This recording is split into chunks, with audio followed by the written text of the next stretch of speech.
This is a really good video. I advise you to watch it all the way through and soak in the information, right? See, the problem today is a lot of people, they're very emotional about their responses. They're emotional about their triggers and the reaction, right? The most important thing when you're understanding and you step away and you look at the step of information is you don't react, but instead take this information that she's sharing, Jana Satuva, in this video, and strengthen yourself to do more by educating others rather than creating an emotional response. I started to research a lot Jewish roots and Jewishness, and I wanted to know what it is that Judaism is about. What does Judaism believe? So I started to study their writings, and their writings include Talmud, Zohar, Kabbalah, Shulchan Aruch, which is their Jewish law, or it's called Halakha. And I started to expound on, listen to a lot of teachings by rabbi. I would open up a lot of videos that Chabad rabbi would specifically teach on Halakha and on Talmud and explain certain things. And I started to see that there is a huge discrepancy between Christianity and Judaism, that Christianity has absolutely nothing to do with Judaism. Judeo-Christianity, as often as referred to, is oxymoron statement. It's diametrically opposed. And I started to see that basically they actually are the enemies of Christianity. So I could not logically understand. And Judaism is not biblical, even by Old Testament standards. That's correct. God did not create Judaism. Exactly. Judaism, as we know it today, is basically Pharisaism. Judaism is not true faith. It's not nothing that God has given. It's what Jesus condemned. Exactly. Right. So I started to notice that we have the same battles today as first century Christians, as apostles, and that our enemies are the same enemies as enemies of Jesus. And it was the Pharisees with their oral law. You see a lot of Christians today, especially in Zionist circles, they think that Judaism is about Old Testament. That Judaism is just the Old Testament. All they believe, the Jews, they just believe the Moses law, and they practice the law of Moses. They have 613 commandments. Most of these Christians are not familiar with the Talmud, Zohar, and Kabbalah, and where this 613 mitzvot comes from and what they're all about. So I started to study what they're about and what the Talmud teaches, and I noticed that there is actually a plan, there is a plot, and that's a plot against Christianity. Let me bring you one of the books here, The Secret Doctrine in Israel by Waite, W-A-I-T-E. And what it explains is the basically secret doctrine of the Zohar, what is behind Zohar. And you have to understand that the soul of the Talmud is Zohar, and the soul of Zohar is Kabbalah, the occultism or sorcery, as I refer to it. Now, this particular book, it doesn't speak against it. It only explains what it is, what the secret doctrine is. And here in a preface, it actually speaks of the secret tradition in Israel, together with some account of the manner in which it influenced Christian scholarship in Europe during 16th, 17th, and 18th centuries. It seems like this is plot that is not new. This has been pre-planned long time ago. They've been infiltrating Christian churches and universities and organizations for centuries. Exactly. To change the gospel. To change the gospel and completely put a virus in Christianity. I call that a virus, leaven of the Pharisees. And today's Christianity, especially here in America, has a virus. And we have to identify what the virus is. But it's basically the same problem as Apostle Paul has. It's a Judaizing of Christianity, but they also brought in occultic practices. But anyway, as far as I was studying this, I came to a really shocking information. And here on this page, I highlighted it. It says here, according to the Midrash Talpigoth, the Messiah will bring eternal peace, which of course was understood by the Israelites as peace for Israel, plus that which may follow extermination for all who did not enter by conversion into the house of Jacob. So extermination. Yes. So basically what they teach is that if Gentiles or Christians do not attach themselves to the Jews, they will be exterminated. And of course, we are well known for our Noahide laws, that we brought this to a light. So then you go to Talmud and you start reading what is the plan for Gentiles. You see, Judaism is a two-tier system. Judaism puts the wall of partition back. It's the Jews and non-Jews. And according to Judaism, non-Jews are different species. They are not, they're humans, but they're not at a level of the Jews. Jews are supposedly divine. They're light of the world. They're the chosen. They have life of Hashem inside of them. That's the way they explain life of God inside. And the Gentiles, they can never achieve it. They're different species. They're on animalistic level. And the only way for Gentiles to make it to the world to come is to attach themselves to the Jews. And how do they do that? Well, through the Noahide laws, 7 Noahide laws. I think it was The Secret Doctrine in Israel. Is that the book that you said that there was a 200-year-old prophecy in that book? Or is it another book? It is a different book. There is a Jewish author, Rabbi Joel Bakst, and he's and he's author of a 2-volume book. It's called Josephic Messiah, Sacred Serpent, and I think it has like 3 names. But there was, they are sourcing it from 200-year-old book called Kol Hator, The Voice of the Turtle Dove. And in that particular book, the Rabbi Gaon de Vilna have discovered the code or expressed, or he was able to get the revelation, as they say, of the mystery of Kabbalah. And they have predicted in that book, they said that at the end times, at the Messianic times, the figure like Cyrus shall appear again. So all of these Cyrus prophecies. That was like over 200 years ago? Yes, it was all over 200 years ago. There would be a Cyrus figure appear. Right. And what would the Cyrus do? Well, in a Jewish mind, they have not only one Messiah, like we know Christians, we have Jesus Christ as one and the only Messiah. They have 2 Messiahs. One is a Messiah ben Joseph, and one is Messiah ben David. They have 2? They have 2 Messiahs. One's not good enough? Well, this is the way they explain it. The Messiah ben Joseph can be anybody, whether Jew or a Gentile. He can be an Edomite, according to them, a Gentile, but that Gentile has to do good for Israel and move Israel towards its final redemption, Tikkun Olam. Okay, so several weeks ago when before the impeachment trial and the Lev Parnas recording came out, that was recorded on his partner's phone. Donald Trump was there, and they were telling him, your name is in Gematria. Yes. You're like the Messiah. Right, correct. Okay. So he's the Gentile Messiah? Yes, according to Jewish doctrine, Messiah ben Joseph can be either a Jew or a Gentile who helps Israel in their redemption process, who is doing anything, all the good things for Israel, so Israel can come to a place where they rule the world. Well, you have 2 different points in that. You have the Mashiach ben Yosef and Mashiach ben David.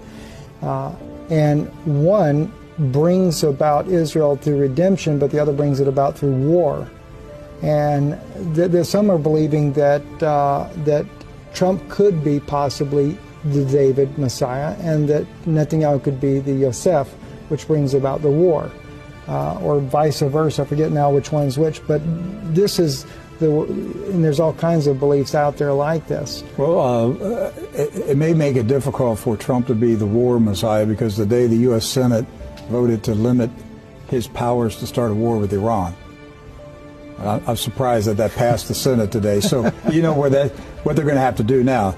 They need a Gulf of Tonkin incident. They need a USS Liberty incident. They got to do something to get around that Senate vote. Yes. Well, they consider him Ben Yosef Messiah for one reason. He has moved embassy to Jerusalem.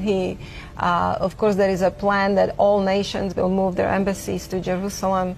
And then also he gave them Golan, and he's supporting their occupation of the land over there. So are the Kabbalah wizards pumping this stuff into Donald Trump's head? Are they just making it up and telling him, hey, we have prophecies about Cyrus and the Messiah, and it's you. We've come to this conclusion. It's you. Are they just making this stuff up?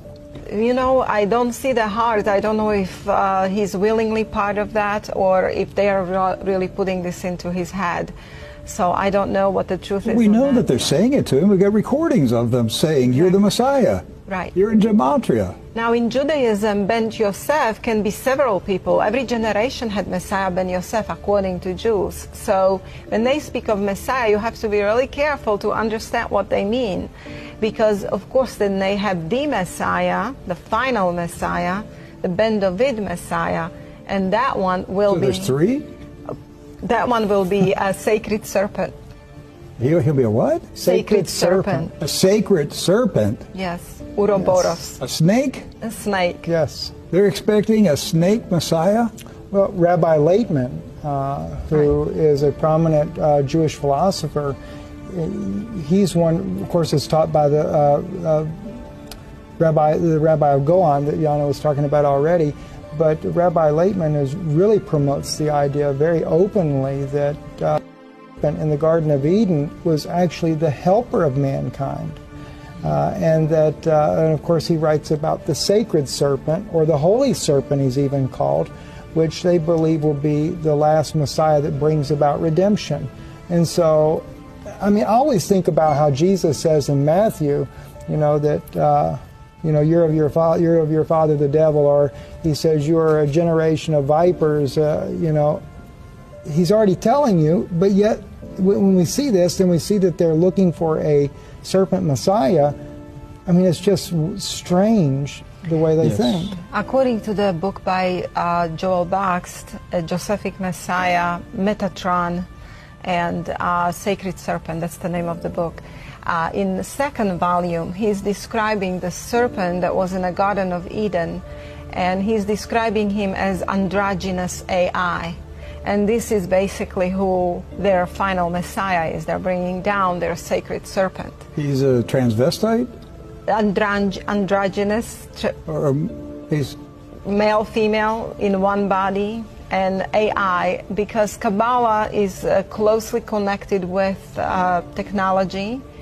And in their books and writings, they're actually admitting they're going to bring their final Messiah through technology. They're saying this stuff. They're saying it. I've been saying it, but I had no evidence of their writings. I'm just in my spirit believing that's where they're going with this. But you're saying that in their writings? Yes. They're saying that this snake Messiah is going to come through technology? Technology. Yes. Yeah, so technology is connected to Kabbalah so closely that basically Kabbalah is technology. It's occultic. And they're specifically talking about the sacred serpent that was in the Garden of Eden. They're describing him in this particular book, and he was androgynous AI, and this is their Messiah. In the Zohar, Talmud, and Kabbalah, the entire thing is separation of people to Israelitic and non-Israelitic, according to the book called Jewish Utopia. Now, they are building their own kingdom. It's the Jewish earthly kingdom with headquarters in Jerusalem, where their AI Messiah will be, and they're going to rule the world through the law. You know, it will be international, one law, one religion, basically, Luciferian religion.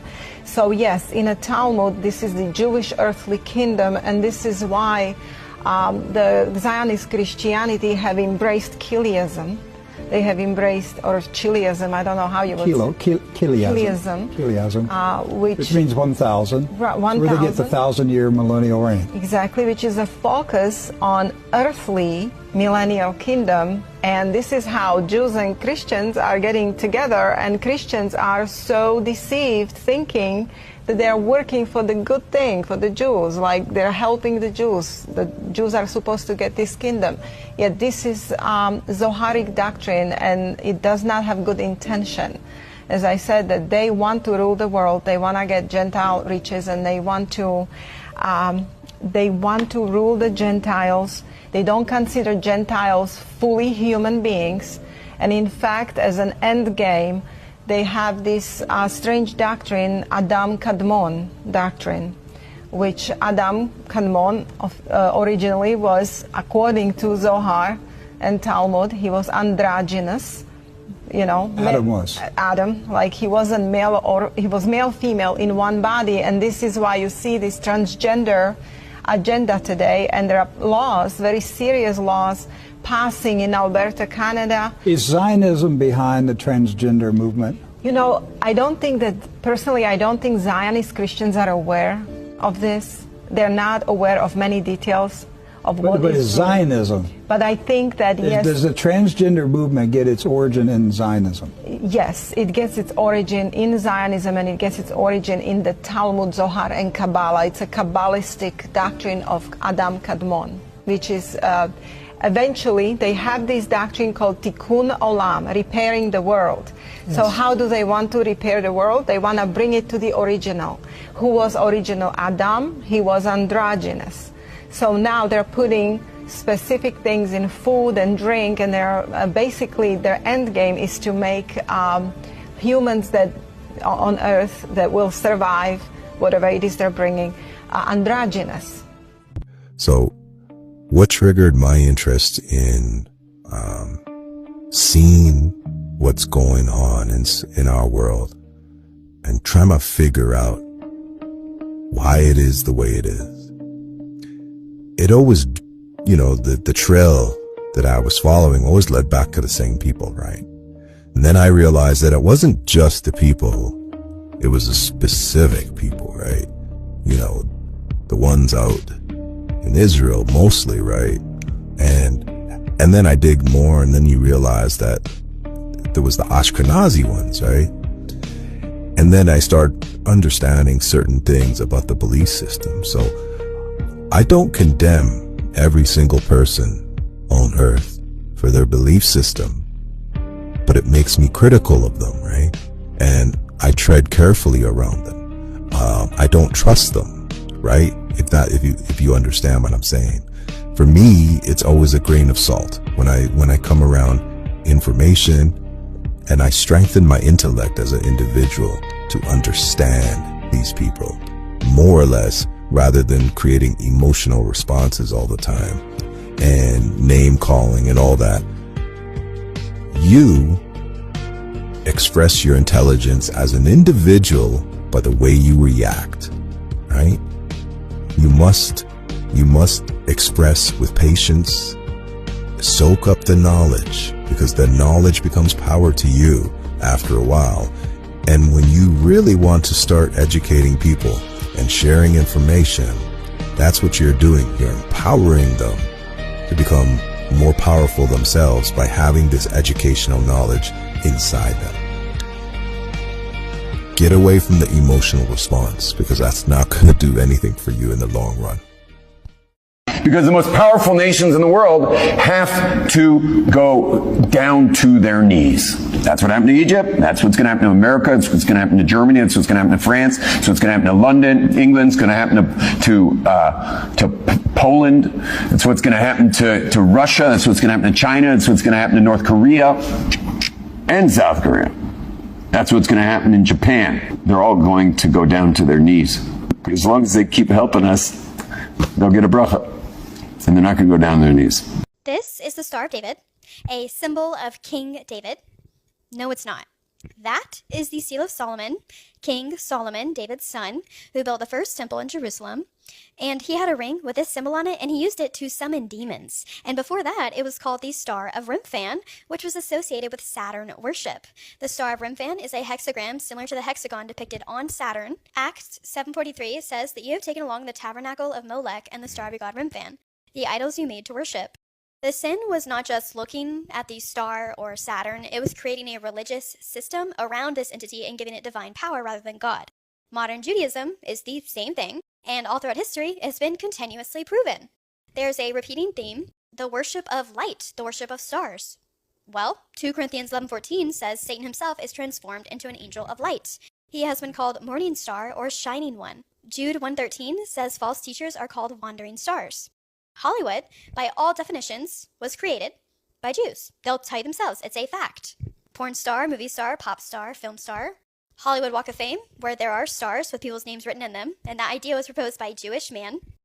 There's also an organization called Hillel, that's a college organization. Hillel means shining one, meaning Lucifer. They'll even tell you it, like, yes, okay, we do worship the devil. But if you call us out on it, we will deny that. Muhammad claims to have been visited by an angel of light that attacked him, and he even thought it was a demon. But the demon was able to convince Muhammad that it was not, in fact, a demon. And it was through this being that Muhammad received the ideas of Islam, aka this is when Muhammad became demonically possessed, but disguised it as like divine and holy. And then he rewrote the Bible and called it the Quran. Visited by an angel of light to pervert God's people with a false doctrine. Just like Joseph Smith, Mormon. Visited by an angel of light that scared him and hurt him. He said he was seized by a power of darkness, and a pillar of light descended and delivered the message that he could marry children and write his own version of the Bible, just like Muhammad. Both of them claimed that the Bible was corrupted and their version was the correct translation, and both denied that Jesus Christ was the Son of God. Right, sounds about Jewish. The Revelation 3:9 Jews adopted the Star of Remphan / Seal of Solomon symbol around 12th century Prague, and it was still called the Seal of Solomon. It wasn't called the Star of David until the 17th century when they chose to rebrand as meek and noble. Then, Zionism officially adopted the Shield of David as a symbol of the Jewish national flag in the 1800s. This was always called a magical symbol, and it was consistently used as an offensive magical tool throughout history, until the Jews adopted it and called it a shield of protection, a defensive magical tool. If you don't get it yet, there's still summoning demons. They just call it something else now. They still practice usury. They just call it something else now. They're still practicing sorcery and witchcraft. They just call it something else now. They're still sacrificing children. They just call it something else now. They're committing a genocide, but calling it something else. They're censoring people for free speech, but calling it something else.